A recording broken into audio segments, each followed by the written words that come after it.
notably Burkina Faso, Mali and Niger, to reconsider their exit from ECOWAS. With security concerns, economic ties and regional stability on the line, what does this mean for the future of West African integration, especially when the AES countries are moving fast with the creation of their own flag as well as passport? Is reconciliation possible, or has the region entered a new era of division? Today on Talking Points, we break down the implications with our panel and from the African continent. What are the stakes, who stands to gain or lose, and what lies ahead for ECOWAS and the broader African geopolitical landscape? Stay with us for an in-depth analysis. This is Talking Point.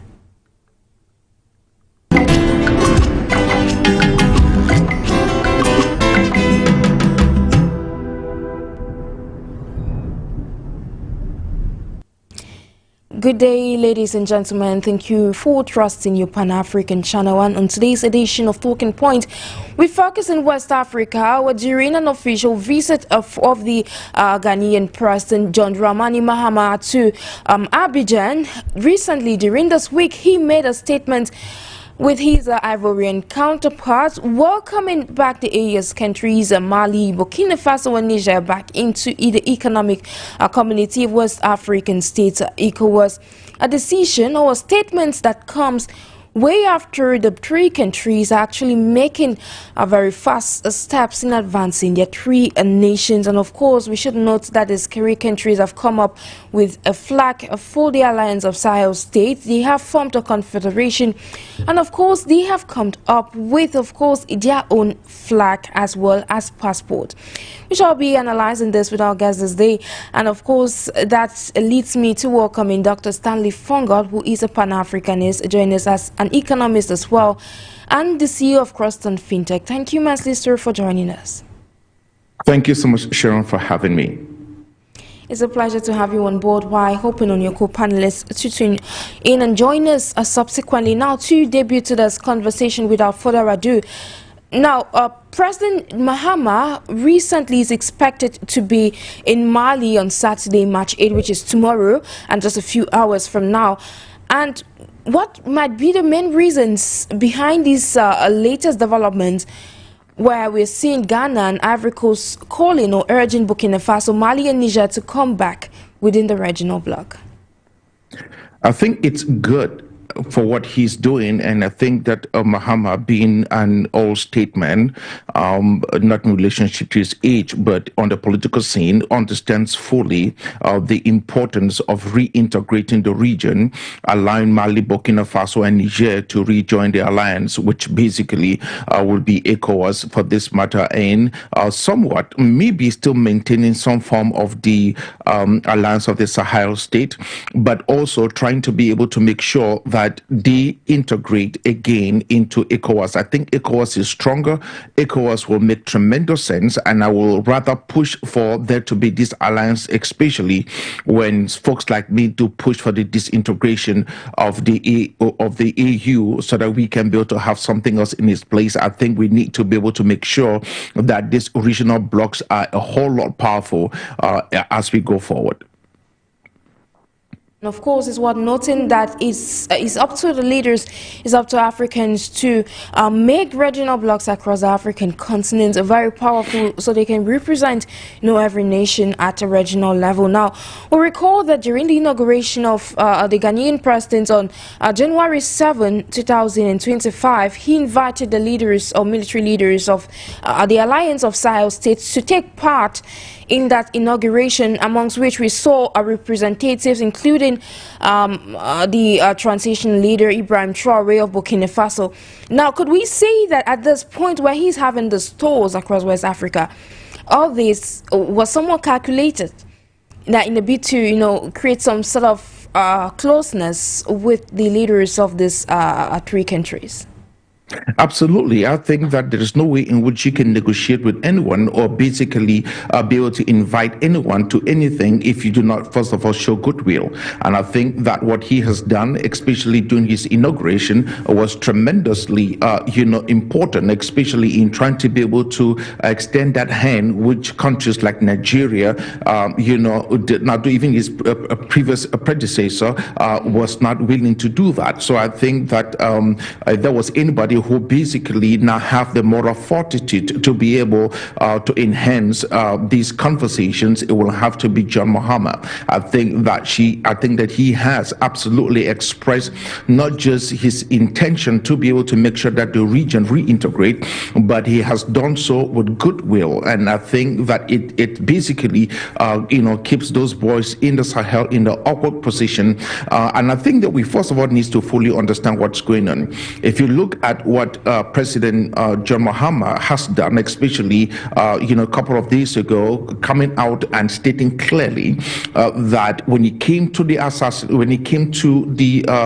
coup d'etat that took place with the first president, Kwame Nkrumah, and that the CIA was involved, I think that what he has done, strategically, is to put a wedge with the West, which is what those boys in the Sahel want. If you know anything about those boys in the Sahel, they have this Western, they hate the West because of what the West has done in the Sahel. And so they blame the West for everything else that has happened in the Sahel, and to eventually find someone, the president of Ghana, basically echoing some of the things that they have been echoing. I think that it basically pushes them into his hands. So what I'm saying is this: if you look at the boys in the Sahel, they will really not have any other issues because they now know that the president of Ghana, basically feels the way they feel so far as the West is concerned, and they'll be willing to work with him because they now trust him more, knowing very well that he will probably not be a puppet for the West. But could you say the same thing about the Ivorian president, Alassane Ouattara, given you've stated so far, the Ghanaian president or newly elected president, but then at the level of Ivory Coast, is the sentiment the same? We recall at the start of the year, Alassane Ouattara, he announced that French troops are going to leave his country, which was in sync with what had been happening across West Africa. And of course, later on, we saw this movement, or this actually happening in the West African country. So at this particular point, do you think that Ivory Coast can align with the same vision as what you're stating for the Ghanaian president? Absolutely. I mean, obviously, if you look at Ivory Coast, I think Ivory Coast is doing well, and the ideas that they have, which basically is to be able to sanitize the west of Africa, from any French military bases and French military presence in their individual countries. That is something else that the boys in the Sahel wants, and that is the general sentiment that is brewing, across West Africa and somewhat in Central Africa as well. I think that time has come, for the powers that be to fully understand that this is no longer, on the hands of whoever they have installed in these individual countries. The people have spoken. And I think that when democracy basically takes its form in its true nature, where it is power with the people, and it is that power is actually in the hands of the people, not in the hands of a collective few, then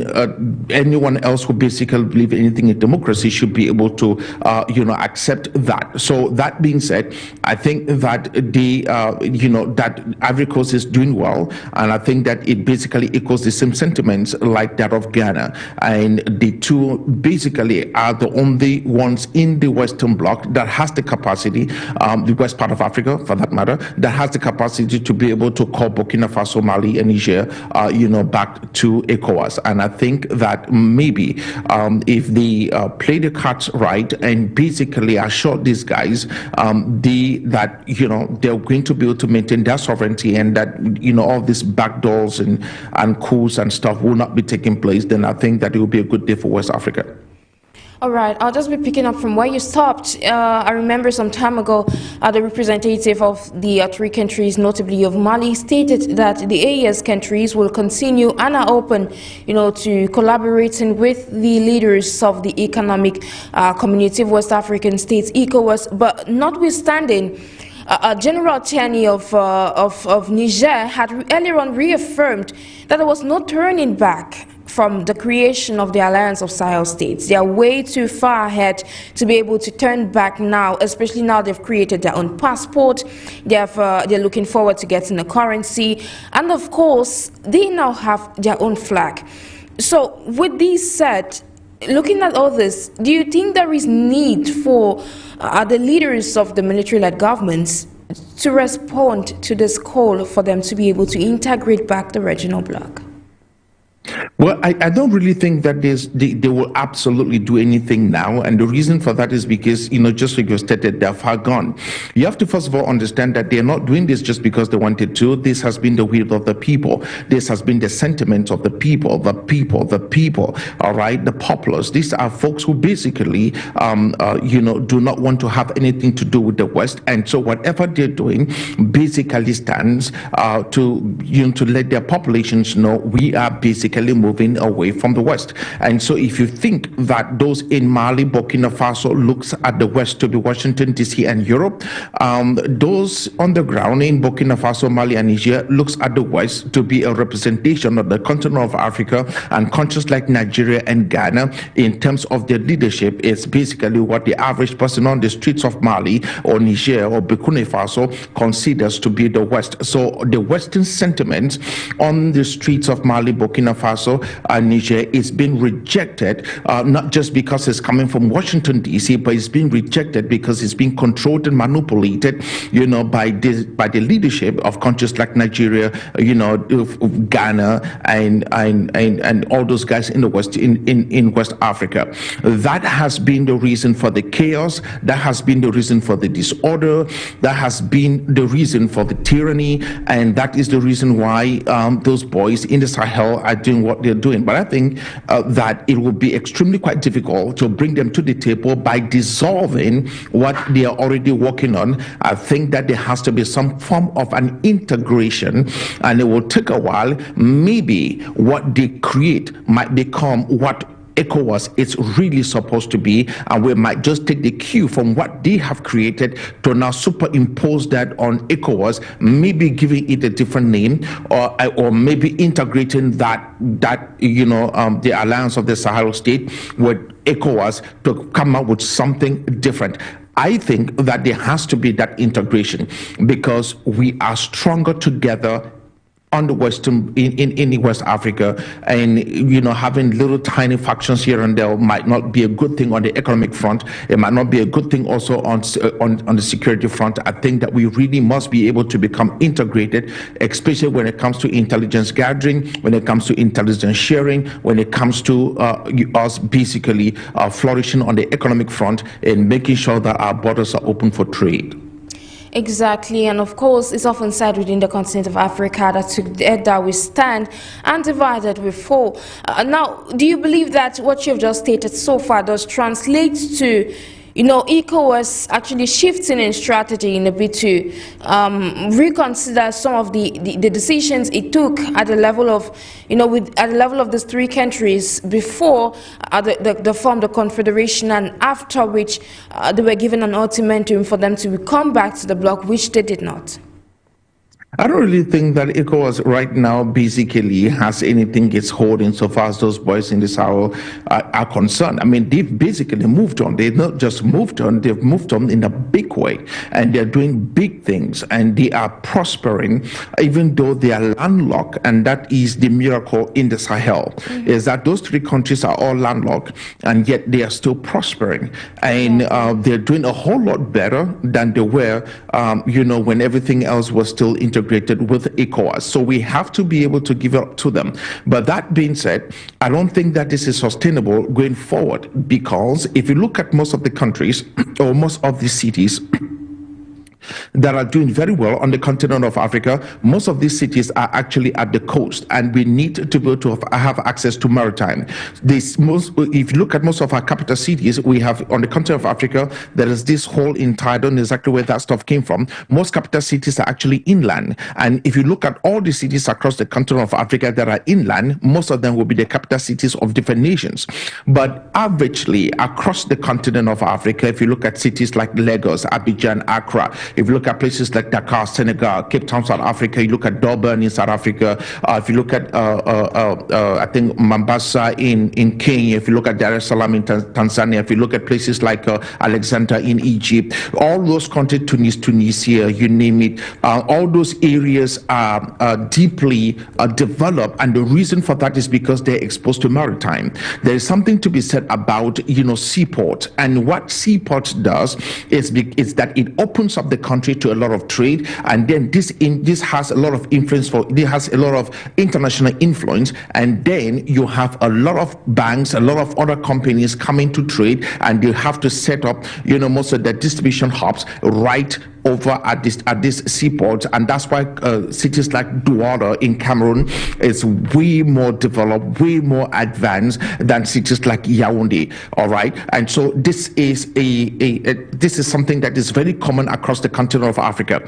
Those three countries are actually landlocked, which means that they will have to face tremendous hell just for them to be able to transport their goods, from their countries to go through maybe Togo, countries like Ghana, or maybe Nigeria, in a place of countries like Niger, to be able to export their goods and take it out of the country, and also import goods that they need into the country. So we have to, those countries have no choice whatsoever but to be able, to work with these three countries, because they were not going to do it from the north, because they have this unforgivable land, which is basically the Sahara, which it's just not possible. So they have to be able to deal with the folks in the south, and that will be countries like Ghana, countries like Nigeria, Togo. They have to be able to deal with them. I think that there has to be a way in which these three countries basically think hard about reintegrating, at least for economic benefits, so that they can be able to have free access of goods and services, which is something else that they need going forward. Exactly, and say that they have to stay together. We just got indications that Dr. Eddie Eric is with us in his capacity as a global politics consultant, and of course a representative, that is the executive secretary of Committee for Actions for Côte d'Ivoire. Now, Dr. Eddie, you're welcome on board, and I'll just be picking up from where your co-panelist stopped. He started a lot about, the relation of Ghana with the Alliance of Sahel States, especially during the inauguration of the Ghanaian President John Dramani Mahama. But I was asking him a question about if these countries, the three countries, Mali, Burkina Faso and Niger, would share the same sentiment for the Ivorian leader. So now moving forward, looking at these latest developments, do you believe, from your point of view, that this recent move, the leaders of Ivory Coast and Ghana, especially at this point when Ivory Coast is trying to detach itself militarily from France, indicate a shift in ECOWAS's strategy vis-a-vis the Alliance of Sahel States bloc? First of all, Sharon, if I can be heard, sorry to all your listeners and watchers and viewers for this lateness, and also to my esteemed brother, Dr. FONGOD, duties, were calling for very early meetings. That also held me back a little bit. So my apologies for that, but it's always a pleasure to be in this meeting. In attempting to answer this question, there are two things that I want to say. First of all, the path to detaching from France, right, as we have observed, between Côte d'Ivoire and then the other countries of the Sahel, there are two paths, I want to say. Two paths because on the one hand, with the countries of the Sahel, Mali, Burkina Faso, and Niger, over the past, let's say, 2 or 3 years, we have seen the movement, of young people, for instance, in the streets, the atmosphere of discontent that surrounded, actually backed up and actually supported this move and this open and clear message, was sent to the French army, to the French government to withdraw their troops, therefore modifying their diplomatic and long-standing relationship between those countries. On the other hand, it came as some sort of a surprise, I will say, because we have not seen, we have not heard, we have not observed any kind of a strong movement in the street, for instance, in Côte d'Ivoire, that will have prompted the French, to give back this military base in Côte d'Ivoire called the 43rd, Battalion of Mobile Infantry. That France has been actually, holding since the time of colonization, right? Let us not forget that, the regiment was renamed after 1960 when Côte d'Ivoire obtained this, what we call independence. So after a long period of time, I do not see the two of them, and I will really call the listeners and the watchers and all people observing us and observing the political development in West Africa to analyze these detachments, from two different, angles. What does that mean? Answering the second part of the question, does it mean that we're calling on the countries of the Sahel, of the alliance, right, to rejoin back with the ECOWAS? Does that signal a shift in Côte d'Ivoire's approach vis-a-vis France? Currently, I will say no. And strongly, I will say no. No, because there is no clear indication that this withdrawal of retrocession of this military base to Côte d'Ivoire clearly means that the French troops are going to be out of Côte d'Ivoire. Actually, latest information that I get that needs also to be deeply verified talked about the redeployment of some of the French troops, in the central part of of Côte d'Ivoire around Bouaké. So there is something very not clear, opaque, gloomy around this notion. At the end of the day, let us also not forget that, military cooperation between Côte d'Ivoire and France has not been called off. No. Because you continue to have some military, French military officers. A very basic fact is that, recently in September, when I was in Côte d'Ivoire at the airport on my return date, one of those nights, I saw a huge detachment of French troops. And of course, this military base is not too far from the airport. And I saw them, wherever they were doing, I don't know. But it intrigued me to see them passing by with their weapons, okay, as if they were, under a military exercise or something like that. So does that signal, a departure or a new approach? My answer to that one is completely no. And beyond the military aspect of this thing, we also need to look at the diplomatic aspect. Okay. We also need to look at the economic aspect of all that, because everything is intertwined. Côte d'Ivoire, for instance, we're changing its stance with France will mean that we address the issue of the French CFA, the currency. Will mean that we address the issue of how deeply, right, the Élysée, which means the French politicians or the French executive, intervenes in the local affairs, in Côte d'Ivoire and any other French-speaking countries. When we started seeing these kind of things, maybe I will be in a better position. I will be comfortable to confirm that, there is a shift as we see that in other countries. Okay, Dr. Reddy, I'm staying with you, but my question was, does the move of that is a call between the call within the presidents of Ghana and Ivory Coast signal a shift in ECOWAS's approach, towards vis-a-vis the alliance of Sahel states as a bloc, as a whole? We note that when these blocs decided to leave ECOWAS, they faced sanctions, and even afterwards, when they were given a deadline, they refused to integrate once again the regional bloc. And I recall Dr. Stanley FONGOD, however, mentioned in one of his responses, or just the last response, that it would be better for the alliance, the countries within the alliance, to join or reintegrate ECOWAS because it's going to lead to economic gains. So could you make your comments just in that light, please? Sorry, I missed that. I did not, get to answer that portion of your question. The debate is on the table, honestly, and it is a matter of foreign policy, which, of course, align clearly with the national interests of each of those countries. What are the reasons behind that the countries of the alliance, were leaving? They did not feel this solidarity that the ECOWAS as a regional bloc at its beginning, an economic bloc that was changed into both an economic bloc and also a political bloc, or a bloc to ensure security. They did not feel, and they made it clear from the prime minister at the time in Mali to the president of Burkina Faso at the time, and even General Chiani, for instance. Chiani, in the case of Niger, said, we don't understand why Nigeria, our neighbor, is ready to intervene militarily in our territory because of this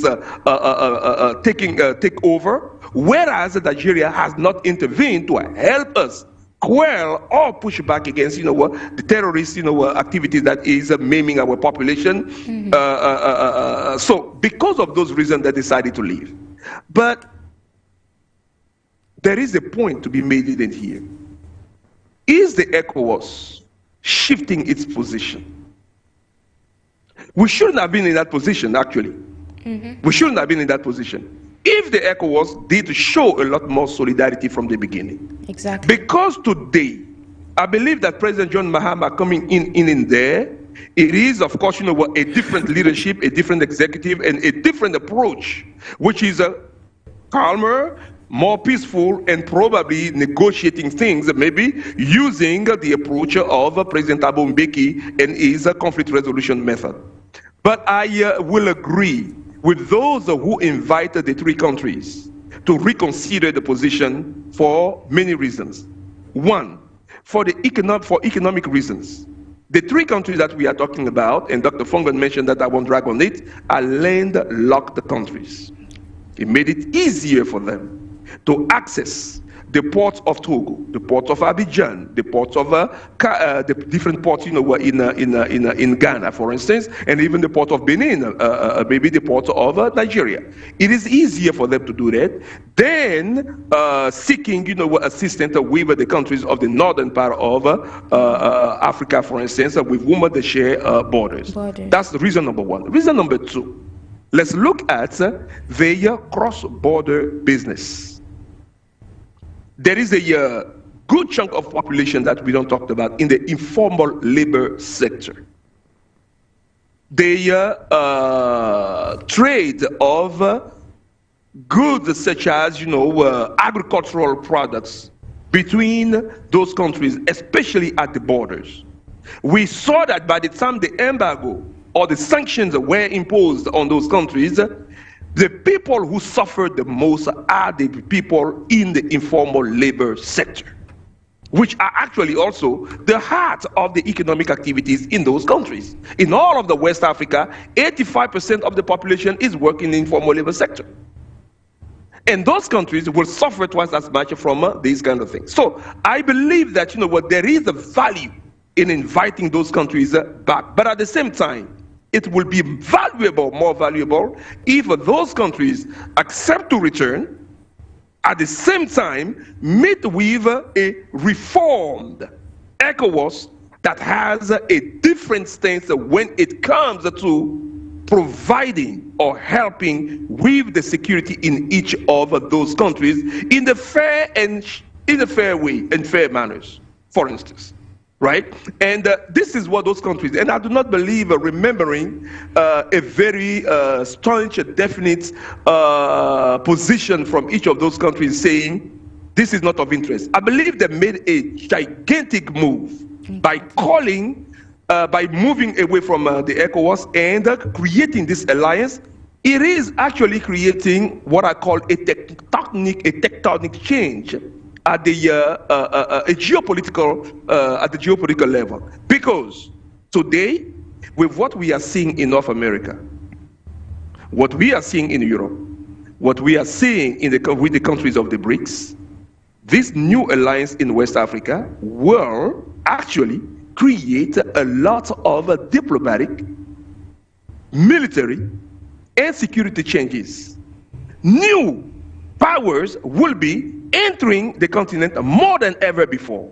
And I'm sure that, what the ECOWAS countries, the rest of them, Côte d'Ivoire, Ghana, Nigeria, are very aware. By the way, Nigeria joined the BRICS countries, for instance. So there may be something in there, definitely, that we see. I am tempted to say that, Ghana is coming with a new approach, right? And the ECOWAS, the alliance, countries themselves also came with a new approach, because the ways in which, and I'm ending on that, they stormed the inauguration of President John Mahama, for instance, during his inauguration, is a diplomatic effort. Exactly. To at least bring one country to understand their position and renegotiate what the ECOWAS should be. We should not sometimes follow our Western European, political analysts who believe that when it comes to diplomacy or foreign policy, the tools that the European countries use are different from the tools that other countries will be using, right? Diplomacy is about who do you get to get to your position, your natural interest secured, at the international, at the global level. And this is what strategically, very intelligently, the countries of the Sahel did by attending the inauguration of President John Mahama.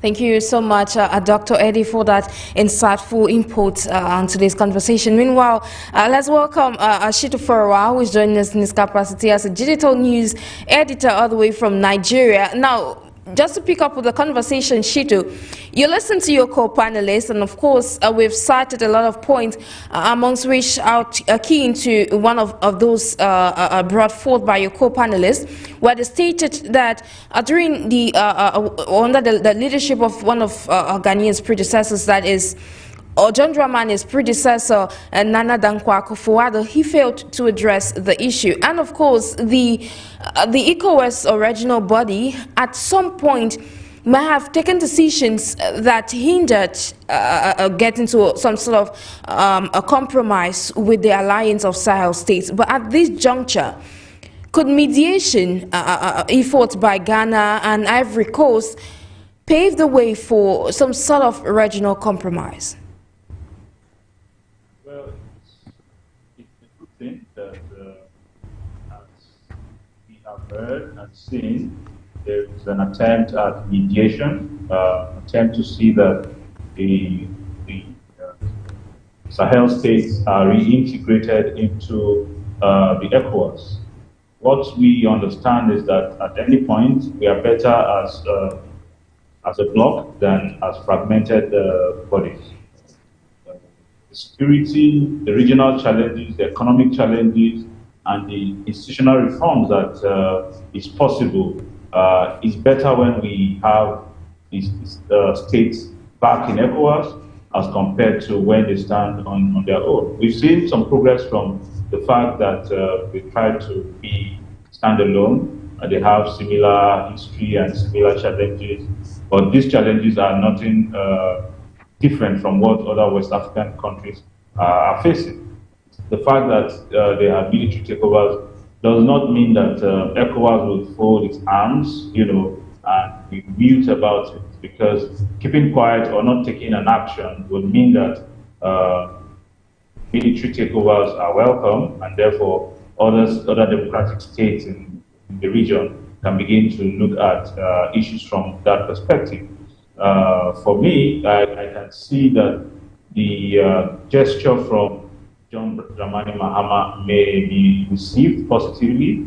It may offer the Sahelian states an opportunity to review their disagreements with ECOWAS and see if there are areas of possible collaboration, and if there is need to return back to the mother body, they may begin to consider that return to ECOWAS. So we look forward to what these gestures would bring forth, because with him, it showed the tone of negotiation and diplomacy should be different from what existed during the time of former President Akufo-Addo. Okay, so I'll be staying with you. Do you share the same opinion as your two co-panelists who are of the view that the Alliance of Sahel States should consider reintegrating the ECOWAS for the reasons of economic reasons or economic integration, economic gains, cross-border business, and so on and so forth? Yes, I do agree. I mean, because unless you have the reasons for which they disagree and they left the body has to be addressed. For example, ECOWAS's approach to military takeovers should be, should be different from what it used to be. I'm not saying completely different, but there should be a reason to see if there are soft grounds, if there are middle grounds where, instead of immediate suspension and, economic blockades for these countries, there may be other approaches that can be explored so that these countries would not feel they are being alienated. What I know, for example, is that most of the countries that have military takeovers keep giving new dates for elections or keep ensuring that the military honcho participates in the democratic process. We know that the military are not trained to govern. They are trained to bring about peace and stability. They are trained to fight wars. And so where there are wars and crises, this is their areas of expertise. You do not expect that you bring a lawyer into a refinery and expect him to operate the refinery properly. The same way we do not expect that military leaders will come into a democratic space and readjust the democratic tenets or fix the country's needs in accordance with the best global practices. So it is expected that even if these countries will reintegrate with ECOWAS, there are shifts that are needed. There are security coordinations that must happen between these countries. The relationship between the AES and Russia it's been grounded. There's a chance that probably their return to ECOWAS would mean that the whole of ECOWAS would have to embrace Russia. In any case, most of ECOWAS countries have always been economic partners with Western nations. So there may be a need for that slight shift to begin to recognize or to accept other economic, socio-economic, and political players in the affairs of African nation states. Thank you so much, SHITTU FOWORA. Back to you, Dr. Stanley FONGOD. Now you listen to your co-panelists having shared the opinion that it will be good for the alliance to join the regional bloc. Moving forward, if the Alliance of Sahel States do join the regional bloc, ECOWAS, would there be a need to adopt new guidelines, new strategies, given these countries have already gone so fast, like I mentioned, in the creation of a passport as well as their own flag? Yeah, well, I think that we can be able to take that, whatever stuff that, the boys in the Sahel are doing, and then try as much as we can to superimpose that with whatever it is, what is working actually, not just everything, but what is working, learn a few things from what is it that is making them basically, work, and then find ways that we can be able to at least take some of the gains that are made within that particular alliance and then bring that, within the Western Bloc. If you look at the boys in the Sahel, they constitute about 8% of all of the ECOWAS GDP, all right? And the ECOWAS GDP, Nigeria alone basically has more than half of the GDP for ECOWAS is actually in one country, Nigeria. So the boys in the Sahel is just about 8%. Economically, the people who really needs to be able to reintegrate will be the boys in the Sahel. There is a lot to be said about them, what they can gain on the economic front, and I think that it's going to be extremely very important for them to be able to come in. That being said, whatever it is that we get from them or whatever it is that they bring to the table, even if there is a lot of pride for those in the Sahel because they've built something as unique as the AES, and they are like, well, we don't want to be able to mess with this. We just want to be able to have access into the ECOWAS market. I think that it is going to be important. We're looking at more than 400 million people, in the ECOWAS market. And so I think that it would be a good thing, for those boys in the Sahel to be able to find some kind of concessions. Let there be some gains. They might lose some freedom. They might lose some of the things that they wanted to do. But in the end, it will bring prosperity to the entire region. Thank you so much. And back to you, Dr. Eddie. Picking up from where your co-panelists stopped, now Ghana stands to be one of those countries that is considered as, beacons of hope when it comes to democracy within the West African sub-region, especially when John Dramani Mahama came back to power after being a president back then. But now, looking at it from this perspective, do you think that with Ghana at the forefront of these sad mediation, with what's happening in Ghana in terms of its democratic process, it could lead to a shift in say thinking, and of course lead to some sort of political attachment, with the re-engagement or reintegration of these countries into the regional bloc? I am wondering if the people in Burkina Faso, Niger, and Mali are truly against democracy or against a fair election of their political leaders. At this point, I don't think so. Exactly. Second thing, I am wondering if the population in those countries are really enthused with living the rest of their lives, if you want, with a military dictatorship. I'm not saying that, what the leaders right there are dictators. I'm not saying that, right? Yes. The answer to those questions, when we look at surveys from the Afrobarometers, for instance, it points in another direction, because the Afrobarometer is clear. You have over 55% of the young people in West Africa who are actually calling to and want to live in a democratic state that creates opportunities for them. And when I say opportunities here, I'm referring to job opportunities, educational opportunities, and all of those things that will make them improve their lives.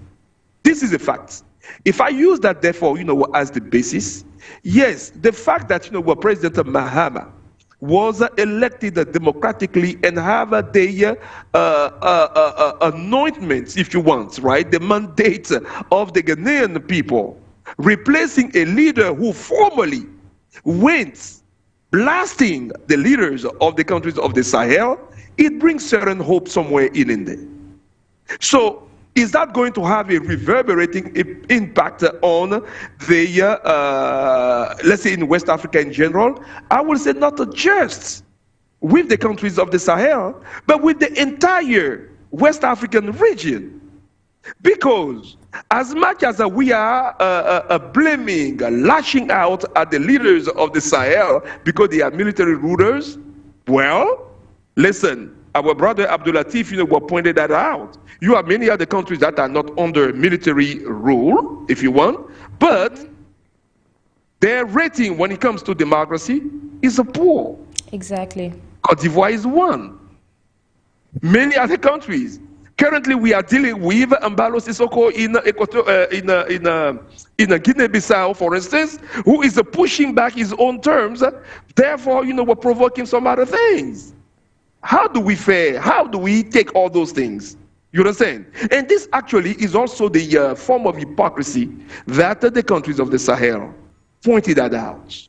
Why are you crying in here when it comes to us, but at the same time, the same leaders who manipulate their own constitutions to remain in power forever, you are quiet about that? These are the major changes that needs to happen for the ECOWAS to be meaningful, and if ever those countries reconsider their position. By the way, coming on that. So, to answer your question very quickly before I jump to something else, Sharon, yes, I do agree. What happened in Ghana is not just in Ghana. Remember what happened in Liberia. Remember what happened in Senegal.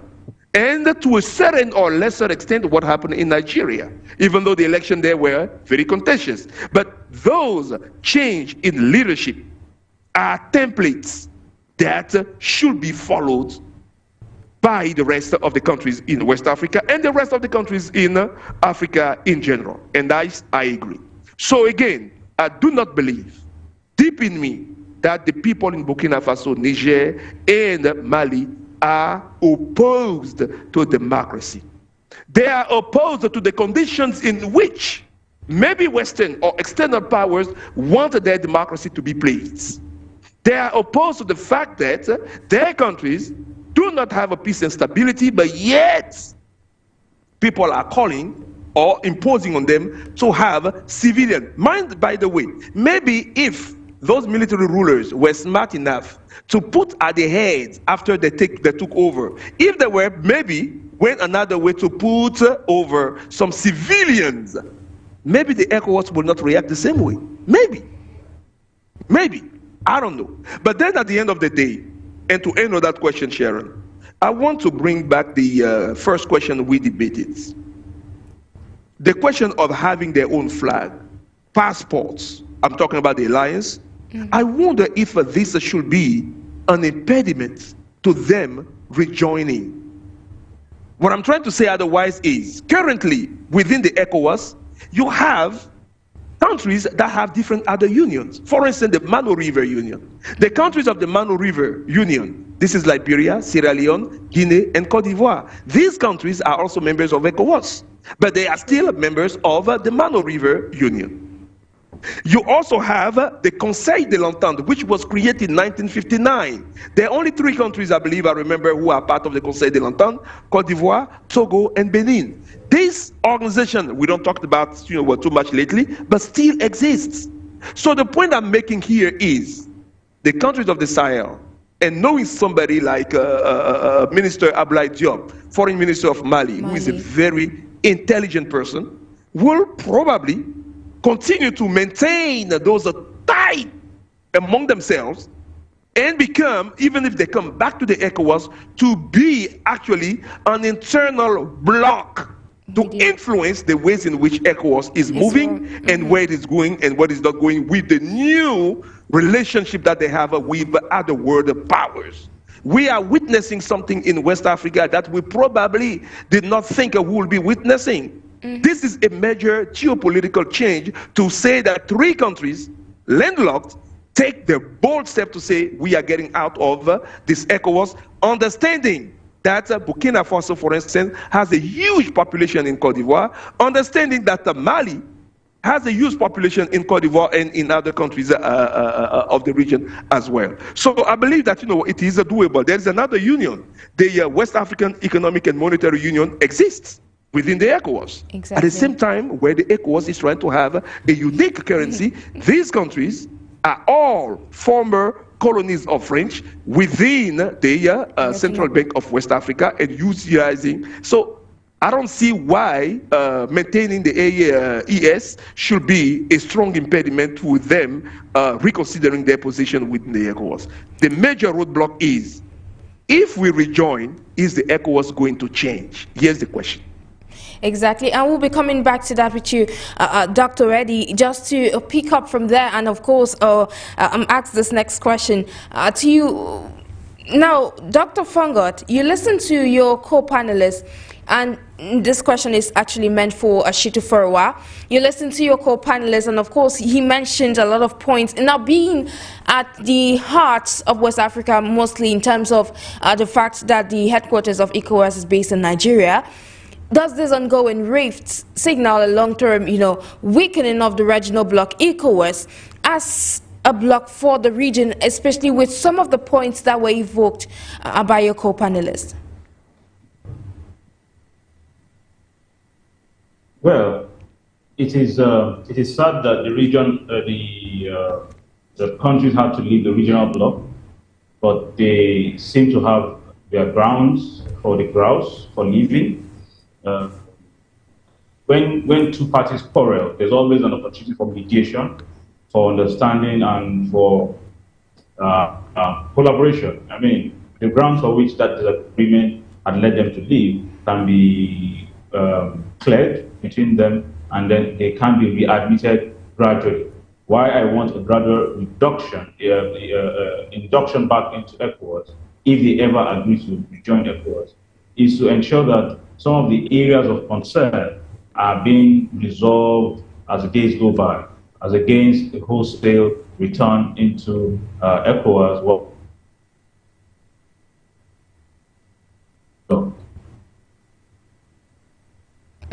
Shittu, are you with us? Hopefully, we'll connect back with you, Shittu, for a while, but we continue with Dr. FONGOD. And now, having listened to the contributions of Dr. Eddie as well as Shittu, do you believe that ECOWAS needs reforms? Because Dr. Reddy is of the opinion that though they can live side by side given their other blocks within the regional bloc ECOWAS, do you think that there is this need for reforms within the regional bloc to be able to suit the present day realities that the bloc, changes that the bloc has been faced with, and of course admits the geopolitical shifts which we are seeing at this point in time? Absolutely. I think that there has to be a way in which the blocs in themselves, especially the little tiny groups that we have within the bloc, I think that it's a good thing. I was basically listening intensely to what Dr. Eddie was saying, and obviously it makes tremendous sense. And the reason for that is because we have to be able to find ways in which we integrate whatever these other smaller blocs are, especially when it comes to the EES, into ECOWAS. And the reason for that is because, believe me, we can actually play a huge supporting role when it comes to security in the Sahel. But there is no better person to be able to talk about security in the Sahel more than the folks in Burkina Faso, in Mali, and in Niger. These are the guys who are at the throes. These are the people at the front lines. These are the people who understand the terrain, who understand the landscape. So if you really wanted to be able to set some kind of a serious military intervention in that part of the world, you need to be able to get those guys to lead whatever counter attacks that needs to be carried out, especially if you're trying to fend off terrorist groups like you have the ISIS and you have Al-Qaeda of the Greater Maghreb that is roaming through the Sahara, especially in places like Mali. There has to be a way in which we respect what these countries do have to offer. And frankly speaking, I don't really think, just like Dr. Eddie, that there is a huge conflict of interest, especially when it comes to those three member states basically standing together. What I am concerned about is what ECOWAS will do. And I think that this is a sentiment that SHITTU basically also cited. And the idea is this, that once ECOWAS basically begins to look at ECOWAS from an Afrocentric perspective, to state that there has to be able to push whatever agenda they're pushing that is to the interest of the African in the Western, in that Western part of the continent, then it's meaningful. And that will basically echo the sentiment of the people, especially in places like Burkina Faso, in Mali, in primarily across the whole entire region. I think that time has come when we need to be able to see serious economic gains. If you're going to ask any young person in any of these African countries, what is their greatest concern? What will be their greatest concern will be the future and security that that these countries is offering. If there is no future, if a young man goes to school and graduates out of any of our universities without any hope of basically gaining any kind of employment, then that basically does not make any sense. And so the governments in this region, or this ECOWAS for that matter, has to be able to work across the board to find ways in which they can be able to bring in foreign direct investors into the region, create local investors, help small to medium-sized enterprises to flourish, open up borders so that one company that is thriving in places like Ghana can be able to do same in places like Togo, so that we can be able to get a lot of young people working across different countries. And this is the reason, I think, why ECOWAS basically exists. That has to be that the economic stability of West Africa, the security of West Africa has to be paramount. Otherwise, it makes no sense. There's no reason for ECOWAS if we are not talking about economic prosperity. There's no reason for ECOWAS if we are not talking about security. So for us to have economic prosperity and security, that means there has to be good governance, and good governance will come when we respect the rule of law and we have the capacity to be able to see what happened in Ghana recently, happens where we have an election, free and fair election, and we are able to bring someone to power, and we are also able to ask someone who has served to basically vacate the seat and allow somebody else to come on the seat, which is basically the tenets of democracy. That being said, I'm more interested in what will happen on the economic front and in areas of security. And for that matter, I think that there is really no issues with groups like the EES basically rejoining ECOWAS, but I'm more concerned as to what ECOWAS would do. And for me, ECOWAS has to build enough of strength in its economic outlook. It has to be able to push for foreign direct investors to come into the region, and also they have to push for security, because believe me, if Sahel basically falls, if they are not able to fend up these terrorist groups, it will not be too long before what Boko Haram was doing in northern Nigeria begins to happen in places like Ghana, begin to happen in places like Togo. Absolutely, and there is this need for concerted efforts to be able to revert that. Back to you, Dr. Eddie. You mentioned earlier on that with the existence of different blocks under the regional bloc ECOWAS, there is a need, or there is a possibility that the AES will actually reintegrate back the bloc. Now, from your perspective, Dr. FONGOD was of the opinion that indeed there is reforms needed within the regional bloc. But from your perspective, what is it going to take to rebuild trusts between AES and ECOWAS? And of course, that leads me to the second section of my question, which is, can the AES countries actually influence some sort of change within ECOWAS? They have already influenced a lot of changes. By deciding to leave the bloc, it is already an influence right there. I mean, from a political science point of view, there is no debate about that, right? Yeah, they have already influenced that. Number second, way of measuring or indicating, this influence is the increased partnership that they've had with other countries in Europe and with other powers. You will see the diplomatic effort, with Russia, for instance. It is already a change in India. Because that change, Sharon, should also be measured not just in terms of governments, but in terms of a perception within the populations in other countries. Because I'm sure that, if we do actually go with a survey, we will find out good portion of populations, or some individuals, citizens in other non-alliance, countries, citizens, wondering, what if? And by when we look at all social media outlets, we see people who are actually very sympathetic with what is happening in Burkina Faso, in Mali, and in Niger. So the change is already there. Second part of your question is about the changes or the reforms. Exactly. The ECOWAS should not be, must not be, does not have to be staunchly opposed to enforcing. The reform here is enforcing and effectively enforcing its own protocols. At least in here, I want to mention three of them. The protocol on security, the protocols on democracy, the protocols on elections. These protocols exist. The ECOWAS, assigned them, agreed upon them as a way to eliminate some of those barriers or the factors that trigger social instability, social upheavals in each of the countries.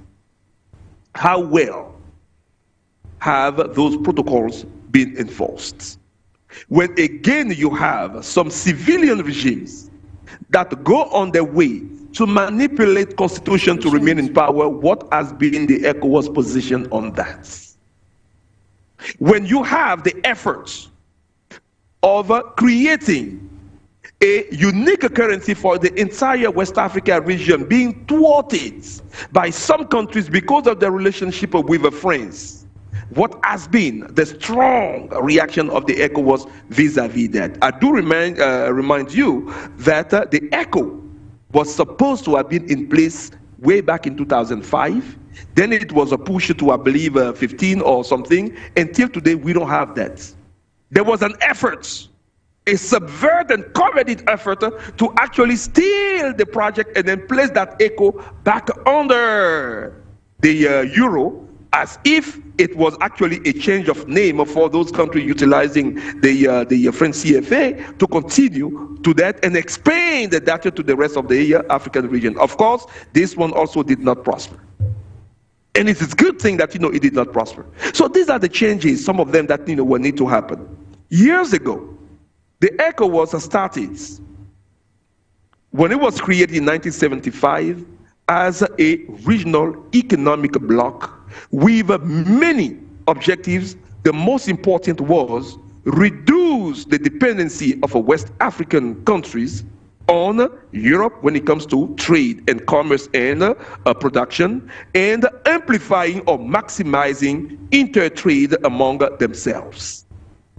From 1975 up to now, what has happened? What does Ghana and Côte d'Ivoire, the two countries that together combine to produce up to 80% of the cocoa beans in the world today, how much of these cocoa beans are they able themselves to transform on site before they export it to other countries? Who are the major partners today? What is the volume of trade between the ECOWAS countries compared to the volume of trade, right, between the ECOWAS itself as a region and the countries of the West? These are things that also needs to change. And then in the 1990s, the ECOWAS shifted from being a simple economic bloc to become a regional economic community, if you want, with some political states because of what happened in Liberia, for instance, that truly destabilized the entire region. Not only Liberia, but also Sierra Leone, where we have seen massive circulation of light weapons. The ECOWAS had to deal with that because West Africa at some point became the hotspot for the circulation of light weapons, which for us are weapons of mass destruction. You understand? So this change was made. And then there was also the need to transform the ECOWAS into not only the ECOWAS, not just the ECOWAS of leaders, but the ECOWAS of people, where the voices of workers, men and women, are heard more than the voices of these leaders who are elected and create a group to protect themselves. How well today is the ECOWAS an ECOWAS of people? If the ECOWAS was an ECOWAS of people, the ways in which this organization, regional organization, reacted to what is happening in the three countries or the countries of the Sahel will have been different. Dr. FONGOD said earlier that if we do not address that, very soon we're going to see that happening in other countries on the coastal line. Matter of fact, it is already happening. It is already happening. How is it happening? It is happening because we have witnessed, quote unquote, some attacks in Côte d'Ivoire, in Togo, in Ghana. But not only that, the populations in the three countries that are fleeing this violence, where do they go? If it is not in the capital city, in other parts of their countries, within where there is more safety or security for them, they do go to the coastal countries. The impact is what? The volume of the informal labor sector is getting bigger. Social needs and demands in terms of health become bigger in those countries because of the inflow of refugees. They are human beings who have children that needs to go to school, they are human being that needs to go to hospital, who needs to be fed. It becomes another burden for the host countries. So there is a need, a clear need. It is a national security issue for those countries to make sure that there is stability in those countries as well, and that's why the ECOWAS is failing. Those reforms, if they are really if they really take place, and if the protocols that the ECOWAS itself has are effectively enforced, I believe that those reforms in there will be very important to stabilize the region and to make sure that Burkina Faso, Mali, and Niger deciding to come back will make sense. If not, it will not make sense unless there is a superpower that crushes them militarily and force them to come back, which at this point has not proven effective. When Nigeria brandished their military, intervention in Niger, they probably thought that, the Niger authority will flinch. They didn't. Exactly. They did not. All right, Dr. Eddie, I'll be coming back to you, but then I'll have to take Shittu on this one. Shittu, you've listened to your co-panelists. We're gradually coming to the end. In some 1 minute, could you cite the way forward, in your own perspective, that the regional bloc ECOWAS would have to take vis-a-vis this recent developments with the other countries, that is Ghana and Ivory Coast? So for ECOWAS, what needs to be done, like I did mention earlier in passing, is to make it a gradual reintegration. That is, if they ever agree to reintegrate with ECOWAS. Exactly. Make gestures to them that will make them see that, okay, it is one and the same body, and then see how the relationship between the countries at the moment and Russia and China, for example, remains unbroken, because you have military treaties that bind these countries with Russia. If that is done and there's a better security coordination, we hope that a stronger ECOWAS and a stronger security economic body will emerge from ECOWAS as against how it was laid back before now. Thank you so much. Shittu FOWORA, Digital News Editor, who's joining us all the way from Nigeria. Now to you, Dr. FONGOD, picking up from where Shittu stopped, he said that if the Alliance of Sahel States does join back ECOWAS, we are envisaging some sort of stronger regional bloc. Now, do you share the same opinion in some 1 minute, please? Yes, for sure. And I think that we really need to be able to do that, because then there's going to be trade integration. And then we have to basically find a way to work within this monetary policy between, Burkina Faso, Niger, and Mali, because they are part of this West African Economic Monetary Union. And there have to be a way in which they synchronize whatever they're doing up there with what is happening within the ECOWAS community. So I think that that's good. Foreign direct investments will basically flow also in the region, because obviously once there is stability in those countries and they've shown some sign of stability, then investors will have to come in. But also when the markets are open, investors want to invest in a market, knowing mindfully well that goods and services within those particular countries will be able to have a wider market. There's 400 million people outside of the EES alliance state, and so those 400 million people, it's going to be of a great benefit if any investors understands that they have that reach to that market. And that's why coming back into the ECOWAS will be of prime importance. Very important. Now, to culminate this conversation with you, Dr. Eddie, just to remind our audience that Dr. FONGOD was joining us in his capacity as a Pan-Africanist and as an economist. Now, over to you, Dr. Eddie. Shittu made a conditional statement that if the Alliance of Sahel States would agree to join once again the ECOWAS, that is the regional bloc, and of course, Dr. FONGOD still shares his opinion that it is imperative for the AES to join or integrate once again ECOWAS. Now, from your standpoint, if the bloc remains or choose to stay independent, are we seeing a rise of a competing regional bloc within West Africa? And just to conclude, your way forward amidst this latest development. In 1 minute, there please. will be competition. Very quickly, I did say that the decision to leave the ECOWAS and create, not just to leave, but also to create a regional bloc that we know today as the Alliance of Sahelian States is already a big change in the region, and it will come with what it is. The change, we can measure it at all different level in there. Is there going to be some competition? For sure. It depends on where we stand to look at this competition. Today, we have the ECOWAS passports. Another day, you're going to have the alliance of Saharan states, passports. Tell me that, the citizens, the traders, the business people, the men and women from those countries, Burkina Faso, Mali, and Niger, will not want to travel to Côte d'Ivoire or other countries where they have relatives. They will. Exactly. They will. So sometimes I want to call on our listeners and watchers to observe those things from very small, little things, right? As far as populations are concerned, the competition is already right there. And then the competition also will be in terms of who are the major world powers that what we are doing business with. What will that mean for the growth of the BRICS countries' presence, for instance, in the region, if right the two blocks are maintained? Because it's a matter of a survival. It is a matter of securing national interests. It is a matter of protecting those interests, and those interests, what are they? Security for population, food for population. Right? And making sure that, borders are preserved, not attacked or not subject to anything, and making sure that, those who have to trade can trade.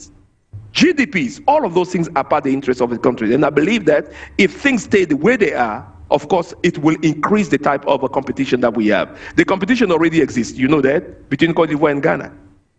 These two countries are producing cocoa. These two countries, produce, gas and oil. These two countries, also produce, electricity. Who is going to sell the better electricity to the other countries, their neighbors? The competition is already there. This is the reason why, to minimize the competition for the greater good, we have those bilateral and multilateral agreements. So the competition is going to be there, it's just going to be amplified if the ECOWAS is not astute enough. And I hope that the President Mahama, and I'm concluding on that, President Mahama, recently elected, will come with a fresh air, right? Knowing that, when Nigeria is the superpower in the entire region, I'm yet to see how John Mahama will influence with the mandate, the clear election that, he won in Ghana, become, the beacon of that new ways of dealing with a problem in West Africa in such a way that, the ECOWAS becomes a better regional organization, but not just, we're opening the door for these countries to come back for the sake of continuing doing what they are doing. And I want to thank you for the opportunity again today. It's always a pleasure. That was Dr. Eddie Eric, who joined us in this capacity as the Global Politics Consultant and equally Executive Secretary of Committee of Actions for Côte d'Ivoire. Ladies and gentlemen, it's on that note that we will be culminating today's edition of Talking Point over For You Media Africa. I'll say a big thank you to our panel of experts this day who contributed to an insightful and a full-fledged conversation. Meanwhile, ladies and gentlemen, while I'm saying bye-bye, I would urge you to stay in company of our numerous programs only on For You Media Africa.